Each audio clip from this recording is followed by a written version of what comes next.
Hello everyone, నేను నా friend కలిసి మదీనాకి ఫ్యాబ్రిక్ కోసం వెళ్ళాము.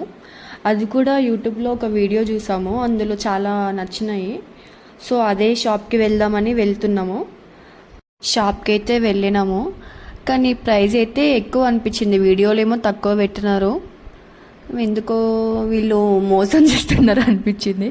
కానీ గట్టిగా అడిగేసరికి యూట్యూబ్లో వీడియో పెట్టాము, వీడియో చూసాము, అక్కడేమో తక్కువ చెప్పారు, మీరేమో ఇంత ఎక్కువ ఇస్తున్నారు ఏంటి అని గట్టిగా అడిగేసరికి వాళ్ళిగా ఓకే దాంట్లో ఉన్న రేట్ వేస్తాం తీసుకోండి, మీకు ఎన్ని కావాలని అడిగారు. నేను నా ఫ్రెండ్ కలిసి తీసుకున్నాము. బాగానే ఉన్నాయి ఫ్యాబ్రిక్స్ అయితే. ఇంకా వేరే షాప్కి వెళ్దాము, అందులో వేరే చూద్దాంలే, ఇంకా వేరే మోడల్స్ ఉండొచ్చు, వేరే షాప్కి వెళ్దామని ఇంకా వేరే షాప్కి వెళ్ళాము. అక్కడ శారీస్ కనిపించినాయి, ఇంకా డిఫరెంట్గా ఉన్నాయి, ఇక్కడ కూడా కొత్తగా కనిపించినాయి. ఇంకా అక్కడికంటే ఎక్కువ ఫ్యాబ్రిక్స్ ఎక్కువ ఉన్నాయి. సో ఇక్కడ చూసాము,